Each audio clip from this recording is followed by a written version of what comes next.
বন্ধুরা নমস্কার। বিষয় অহংকারী মানুষের বিনাশ।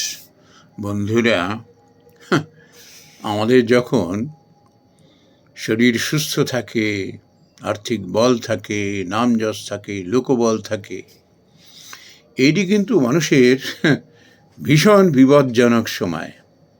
আমরা ভাবি কতই না সুখ, বন্ধুরা না। এই সময় যদি মানুষ সাবধান না হতে পারে, তার বিনাশ অবশ্যম্ভাবী। হাজার হাজারের দৃষ্টান্ত আছে। প্রত্যেকে আমরা নিজের জীবনেও যদি আমরা খুঁজে দেখি, এরকম অজস্রের দৃষ্টান্ত মিলবে।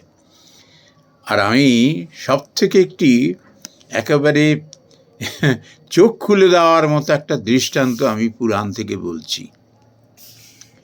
আপনারা সবাই জানেন যে মধু কৈটভ নামে দুই অসুর ব্রহ্মাকে কীভাবে বধ করতে উদ্যত হয়েছিল। তখন বিষ্ণুর সঙ্গে, ভগবান বিষ্ণুর সঙ্গে এই মধু কৈটভের যুদ্ধ হয়েছিল। 1-2 বছর নয়, 5000 বছর ধরে যুদ্ধ হয়েছিল। সেই প্রবল যুদ্ধ, আর কি প্রবল বিক্রমশালী সেই মধু আর কৈটভ। সেই যুদ্ধে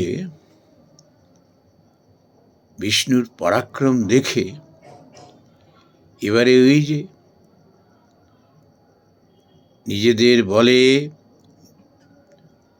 গর্বিত অহংকারী এই দুই অসুর মধু আর কৈটভের মধ্যে অহংকার, ঔদ্ধত্য ঢুকে আসলো। মহামায়ার মায়ায় পতন যখন অবশ্যম্ভাবী, কে রুখবে?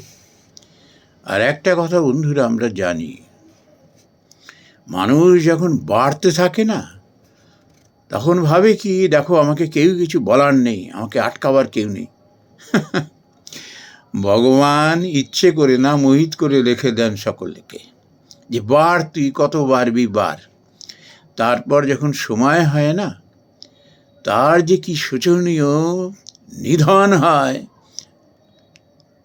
তা আমরা জানি।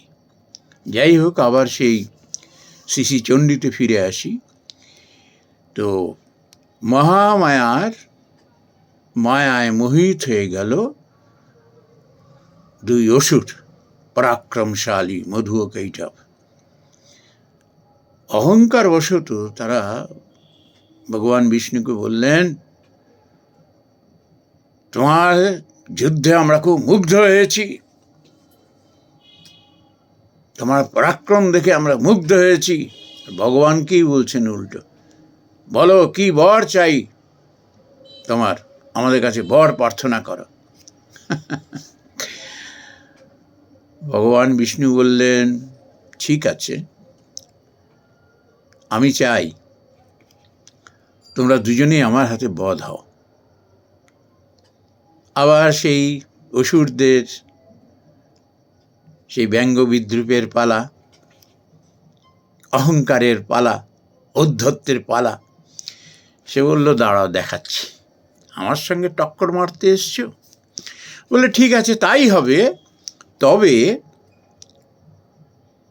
যেখানে জল নেই এরকম একটা জায়গায় তোমার হাতে আমরা বদ্ধ হতে রাজি আছি।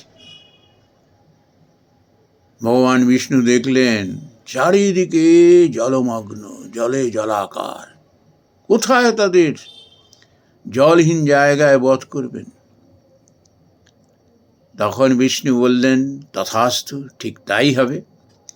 এরপর ওই মধু আর কৈটভকে মুন্ড ধরে নিজের থাইয়ের উপরে রেখে মুন্ডচ্ছেদ করলেন।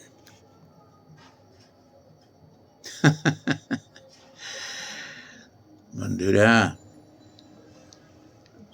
আমাদের অহংকারই হলো পতনের কারণ। আমাদের মৃত্যু হয় এই অহংকারের জন্য। এই জন্য কী হয়, যখন আমাদের মধ্যে নাম যশ, অর্থ, ক্ষমতা, লোকবল যখন চলে আসে না, তখনই প্রমাদ গুনতে হয়, এইবার আমার পতন আসন্ন। এই জন্য কী হয়, জ্ঞানী গুণী বিদ্বান শিক্ষিত মানুষ, সংস্কারী মানুষরা বুঝতে পারেন সেটি, সঙ্গে সঙ্গে তখন সাবধান হয়ে যান, তার মধ্য থেকে অহংকার উদ্ধত্ত দূরে ঠেলতে থাকেন, আর ভগবানের কাছে কাতরভাবে প্রার্থনা করতে থাকেন, হে ঈশ্বর, তুমি এগুলো দিয়েছ তোমারই কৃপা, আমি তোমার ভিত্ত স্বরূপ, যেমন দিয়েছ তুমিই তাকে রক্ষা করো, তোমার পদে মতি দাও। আর ভগবানের পদে যার মতি হয়েছে, ভগবানে যার বিশ্বাস হয়েছে, ভগবানের উপরে যার ভক্তি হয়েছে, সে কখনো ভুলক্রমে মানুষের অকল্যাণ করা তো দূরের কথা, তার অকল্যাণের কথা চিন্তাও করে না।